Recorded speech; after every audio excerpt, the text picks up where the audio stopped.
everybody. My name's JJ, and I'm the screamer for End and Echoes. I am JT. I'm the drummer for End and Echoes.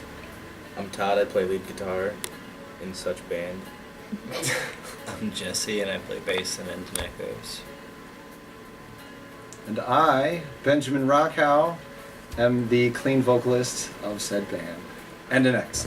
It took us about 4 months before we finally settled on Beauty and Chaos, which was one of the first titles we came up with. But everyone was just like, for 4 months or so, we just went back and forth between, do we like Beauty and Chaos? Oh, here's another name we could try. No, not that. Okay, Beauty. No, there's this other name. And we just did that for months. And then finally it was like, guys, we're about to go into studio next week. We need to decide what the name of this album is going to be. But the name fit, so it worked out. And so, we finally settled on Beauty and Chaos. Oh, that was pretty monumental. Hi. That's a great note. Yeah, the release show. The release show was on September 26th. Yes, sir. And it was in Lakewood, Ohio at the Foundry. And it was sold out. It was a really good turnout. Who all played? We had Ola Mesa. Orwellian was supposed to play, but they had to drop off the show. The guitar player broke his arm. Yeah. Oh, I It's didn't the know only that. way. We had Ola Mesa, Advanced Thermopylae, Aurora, Set Sail to March, and us, obviously. And yeah, it was a killer show. We had, by the time the show even started, there were about 50 people just standing around in the parking lot waiting to get in. Maybe more than that. Yeah. That was cool. And then, like, the crowd just kept getting bigger, more and more people filtering in, and by the time we went on stage, the room was packed. All of our moms were there. Except AT's, I'm sorry. She was in Florida. She was there in spirit. Yeah. Yeah, it was... When we played, it was weird because we didn't think that anybody really knew most of our songs, and half of our set, people were singing all the lyrics with us. Yeah, that's never happened to me. Yeah, I've never me played either. to a crowd that actually knew what we were saying. It was enlightening. It was Especially me. It was the CD release show. How did they know the lyrics at the CD release? Did they already Pirate Bay the album? I don't know how it happened, but it happened, and I'm not complaining. Yeah. I mean, it was cool. I mean, Kingsgrave, people went crazy on that song because it was the single, and everybody knew every single word to that entire song, and that it was, I don't know, everybody was almost louder than you were. Yeah. Good. It was pretty awesome. Next time I'll try to utilize them. More about the CD release show real quick. It was set up by Bravo Artists Productions. Fantastic. Mike Tata, who works at Agora offices with Bravo Artists, he did a phenomenal job of setting that show up, of promoting it. Like, every single day I'd get onto Facebook and I'd see something from Mike Tata about the End and Echoes CD release show. So major props to him. It would not have been the show that it was without him. Thank you. And the Foundry as well, big thanks to them because Leo Spaniewski, he works for the Foundry, one of the best sound guys we've had. He made it sound amazing. We sounded fantastic that night, so big thank you to him and to the Foundry as well, because it's just a great venue. The Foundry was amazing.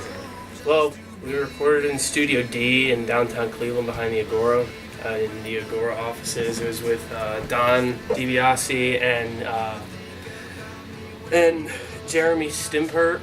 We called Jeremy Stimpert the Sound Gooderizer. The Sound Gooderizer. Yeah. we started referring to him as Don Jeremy the unit, but they didn't really take too fondly on it. I thought they would appreciate that. Right. We stayed in their studio. They let us stay there for 2 weeks to cut the album,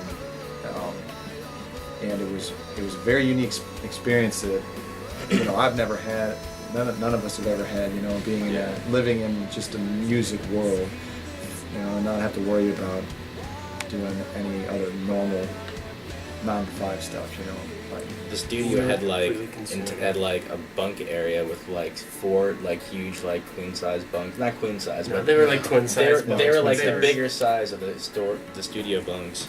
Then there was like a mini theater. theater seating, big And then there screen was a TV, kitchen. like, Those yeah. couches, games. dude. Those couches. But they let you Oh, God, relax when you're couches. trying to make music, and that's what's important. You know, you don't want to go into the studio having a clouded head. Like I think Yeah. that was what was pretty cool. We got up Yeah. at 11, recorded at like 12, went to bed at like midnight, and did that for like 2 weeks straight. And got a lot done. Went to bed at midnight. I was being very generous with our bedtime. Yeah. We like late nights. There were a couple of times where, like, there were a couple of shows that we got invited to go into. There was one show, Psychosis, that was free, and so we just kind of walked into that. And then one night we were sitting outside. It was probably like 10:30, 11 o'clock, somewhere around there. And the owner of the Agora and some of the staff walked by, asked us if we want to get into this MXPX show. It was sold which out. was so Awesome. It was It was so killer good. show. MXPX. If anyone who's watching this hasn't seen MXPX, do so because they put on a show, man. So after the show ended, we kind of just walked around the Agora and toured the building and got to see all of the little nooks and crannies that. And not everybody gets to see. Yeah. We're It- friends with a lot of people there, and they kind of hooked it up. Got to meet a lot of people that work there. A lot of nice people. A lot of awesome people at the Agora. The stage coordinator for the theater, his name's Mike. He's pretty cool dude. It's been there for a while. Right? Yeah, he's been there for a while. But yeah. He's like, you guys remind me of Guns N' Roses in Guns N' Roses of all the bands in the world. We reminded of Guns N' Roses. Might be a compliment, might be a warning. I said a word. Yeah, Jesse put a Craigslist ad out. Yeah, and Todd called me, and we realized our old bands had played a show together. And so we started jamming, and I was driving out to Lakewood from Medina like 4 days a week at 9 o'clock in the morning, and we practiced till 5. Gas prices were different back in the day. Yes, they were. Yeah. That was back in like 2012. And yeah, we jammed in his apartment for a couple of weeks. And then we added a singer and a keyboard player and got a Yeah, new we had a practice bit of spot. an old lineup. We did some shows, and then they had kind of quit. And then, like a year after all that happened, like what was it, 2013? End of 2013, started 2014. Yeah. We met you. You started drumming. Then we met you. You started screaming. Yes, sir. Then we met you. You started singing. I was hanging around these guys for a while before I ever thought about being in the band. You know, like I was helping out with whatever I could. Like if I had an art idea, like a logo, I'd throw it at them, see what they thought about it. Most of the time they're pretty cool. Some of the stuff they didn't use, but it was all like process, you know. Yeah. What happened? He was a basically, street team leader. Yeah, and then I was helping to promote shows and stuff like that, helping out where I can. The last show that we played last year in 2014, I lost my voice and woke up the next morning and just could not sing at all. And so about a month after that, like we're talking about finding a clean vocalist, and Ben asked if he can get the lyrics. And instantly I turned to, I think it was Todd, or maybe it was you, or both. It was me. And I'm like, so Ben wants to try out for clean vocals. And they're like, how do you know that? He just asked me for the lyrics. We're like, oh. I didn't actually ask. Yeah, Yeah, I that's just all. kind of That's asked for the all. lyrics. Oh, was it all of us? Yeah. Okay, so yeah. Oh, it was right after we met to talk about going to studio for the Right. first time. That's when I really had that thought, like, okay, these guys are pretty serious about what they're doing, so I need to get even more serious. If they need that help, I can sing because, you know, I try. I always wanted to sing. You know, I can do the hip hop thing. And that's how I started music. Was Brutal B. Brutal B, hip hop. I'll still do it. Don't freestyle. Don't ask me to. Take a freestyle. When I got into the band, it was a weird situation that Echoes was in. It was almost a hiatus. It was wasn't definitely a pretty much hiatus, yeah. Everybody was kind of backing out of the band, and I met through a company that we sell our CDs through now, The Exchange, so you can pick up a CD there. But we all met through there. You need to stop it. we met through The Exchange, and Jesse and our buddy Pat came over to watch me play Masterpiece, and I was a nervous wreck when I tried to. Like I went maybe like 2 hours just shaking, trying to play drums, and it just wasn't Chain smoking cigarettes. Yeah. Yeah, you went through like a pack in 2 hours. It was rough. I'm not one of my proudest moments, but that's gone now. Yeah, word.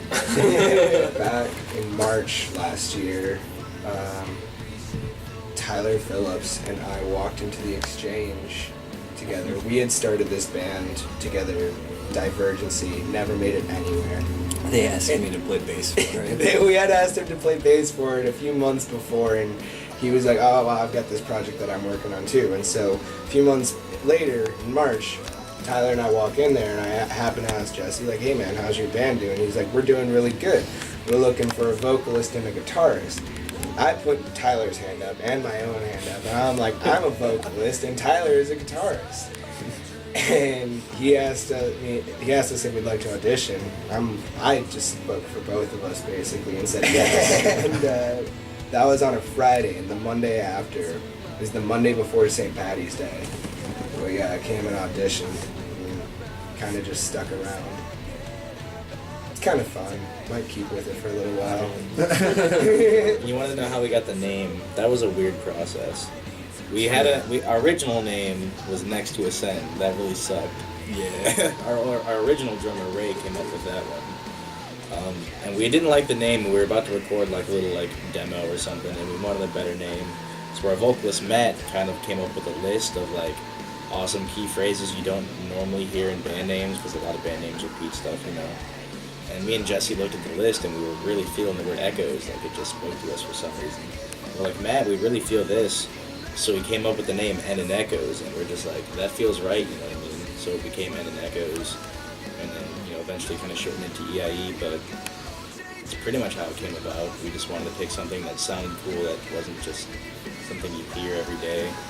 And over time, it's sort of gained meaning to us. But I thought the name was so weird when I first heard it. I'm like, End and Echoes, what kind of band name is that? What the fuck does that And then mean? the more I heard it, the more I said it, I'm just like, you know what? It is a really cool band name.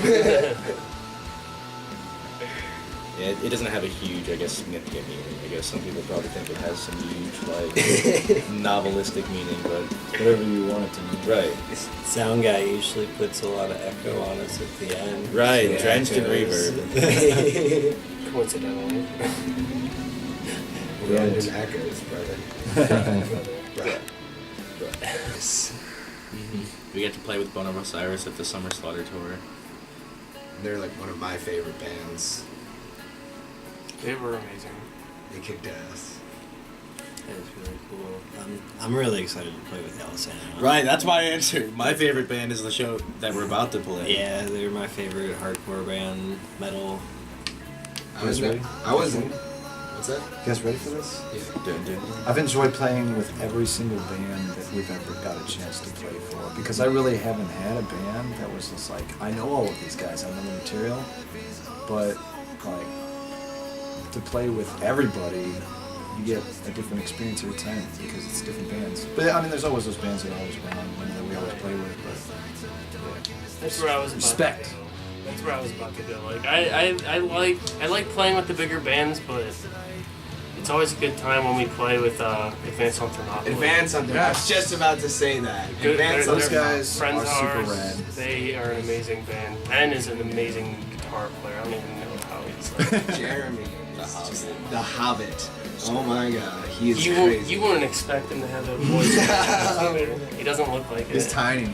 The entire band is just a group of really awesome, really cool, just chill guys who are all extremely talented. And so, yeah, They deserve to be bigger than they are. they do. Maybe they'll be on the co-op soon. They should, man. Yeah. I think the entire Cleveland music scene is on the come up. That's what we're hoping working for. We also got to meet Lee from Born of Osiris. We did get to meet you that day. Lee McKinney was awesome. Yeah. He was a bit. A bit. A bit. It's probably the scariest mosh pit I've ever been in. Born of Osiris. I was terrified, but it was so much fun. I almost broke my thumb. Dude, some dude got his head split open while I was out there. I was just in the other side of the crowd vaping. I don't know what you guys were talking about. I was just chilling, watching Lee. Dude got his Pack get kicked up? yeah. Yeah. During the Acacia Strain. Yeah. On the Okay, Acacia He was Strain. throwing water bottles. You only threw one. Yeah, but he threw it at the Acacia Strain. Can't do every time that I'm asked about like how the band like what we represent, what our ideas are. We just want people to come to our shows and be who they want to be, who they are. They don't have to be. They don't have to fit in. You know, we want to create free thinking individuals, you know, through music and just I feel like I'm on that track. Right. We're a band of misfits. That's just. It's like we're the island of misfits. Right. I've told This these weird guys, circus, we're trying to bring all their freaks together. told Right. these guys half a dozen Keep times. a place like, where people feel like they belong. this is the first place that I ever felt like I really fit in. And since coming here, there have been so many people who just wander in and out of the street. And we take them in for a few months and we build them back up a little bit, get them more comfortable with themselves, and then we let them go. And more people come in, and it's just every single person who comes through here tells us how like they feel like they can really fit in here. And like this is a band where we want everybody to fit in. We care about everybody. We want everybody to just be happy with who they are. And take care of one another. Don't just look at it as like a personal vendetta. Make it like, you know, pay it forward. If something good happens to you, then pass it on to the next person, because it's the only way that you're going to make the world a better place is helping people instead of being so to yourself. You know, people need help. Yep. You can't talk about it, you gotta be about it. Exactly. You gotta do something to change something. Yeah. That's what we want to try to project through the music. So, you know, when you listen to it, you will be able to understand what we're saying and the power in the lyrics and in the music. Like, yeah, can't go wrong. We want everybody to feel good at every single show that we play. Yeah. You know, we'll play to 100 people, we'll play to 100,000 people, it doesn't matter. So long as somebody leaves that, they leave that show and they feel good. And also, don't trust your government, kids. Yes. Don't trust your government. We're not getting into that. Just saying. All right, we'll talk about monoliths. Monoliths. You might just say the full title. Monoliths of epic proportions. Monoliths of epic proportions. I came up with the title. I was on a hiking trip with a couple of my friends, and my friend went into this deep speech. We were up at Whip's Ledges. He went into this deep speech about how 1,000 years ago the glaciers came through northeast Ohio and just threw these boulders down, and they've stood here for 1,000 years, and no creation of man could possibly move them, and they will stand here for 1,000 more years as like the monoliths of the epic proportions of Mother Earth's strength. That came to me like, And so he sat there and he said that, and I just looked at him. I'm like, dude, I have to use that, Monoliths of Epic Proportions, as a song title. And he said, do it. And so we wrote this song, and I just happened to write the lyrics about the environment, about taking care of it, about corporations tearing it down for a profit, just tearing the world apart piece by piece for their own personal gain. And basically asking people to stand up and fight against these corporations, not to stop the destruction of this planet that we live on, because if we keep going the way that we are, we're not going to be able to survive here. And I remember the first time we played it, maybe not the first time we played it, but the first time my friend who gave me the idea for the name, he came to a show. And as we started playing, I'm like, this song is called Monoliths of Epic Proportions, and I pointed at him. And he just freaked the fuck out. He went wild for that song. I think he left with like a broken phone. Yeah. It was a good time. He got beat up. Yeah. He was happy with it. Yeah. It was a good time. But yeah, that song, like, It's got a lot of meaning. It's a heavy song. it really is a lot to do with who I am. I wrote that song myself. Most of it. Yeah. Yeah, okay. So yeah, that's like really what I stand for at my core, is like, this is our only planet. This is where we are forced to live out of necessity, and if we keep tearing it apart, like, we're not going to be able to. And we don't have the technology at this point to go and find a new planet. Like, there are other planets out there for sure, but we can't get there. Right. We have to take care of the one that we're living on. That's the meaning of a song you wrote. What about the meaning of lyrics you wrote? Because you guys both write lyrics. I mean, I stayed with the general idea. Like I said, he did most of the writing on that song is because he was just rolling with it. Like, the thought really hit him, so he did most of the writing on that song. But I tried to stay with that general idea of being true, but being like living a life that's not going to be destructive. Yeah. Overlook Road. You wrote a lot of, and Greatest Tragedy you wrote a lot of. Yeah, Greatest Tragedy's fun. It's like the most punk song that we do. I feel it's so upbeat, but it's just another song to open your eyes and look that like you are living in a system that no longer works, and you have to not trust on that system. You know, you have to be strong yourself to overcome whatever life throws at you. And I just thought that it was the appropriate subject matter for being a punk song. Like, yes, Yeah. it's got to be this. That was the song. Didn't we finish writing those lyrics like? Or I finished writing those lyrics. I always give my I was just like, we're gonna play this at a show. Oh no, I gotta finish the lyrics. Yeah, sitting down at a table at the bar, writing out the lyrics 50 minutes before we go on stage. Classy, gotta stay classy. Stay class. But didn't you finish those like while we were in the studio? Just about. Yep. I think I sat down a week before we left and said, "All right, JJ, I need to get this Some done of the words, today." some of the words that you were singing in the booth, you did it, and I told Jeremy, I was like, no wait, what did he say? And he played it back, and I was like, no, he said the wrong word there. It's not gonna make sense because I'm saying I'm saying an opposite word. And he's like, click. JJ, you gotta sing that over again. I forgot so many of those lyrics while in studio. That was a good I time. love Pro Tools. Yeah. Yeah. Sound Gooder as our term still. Yeah. Bam. Thank God for those men. Thank God for the unit. You know.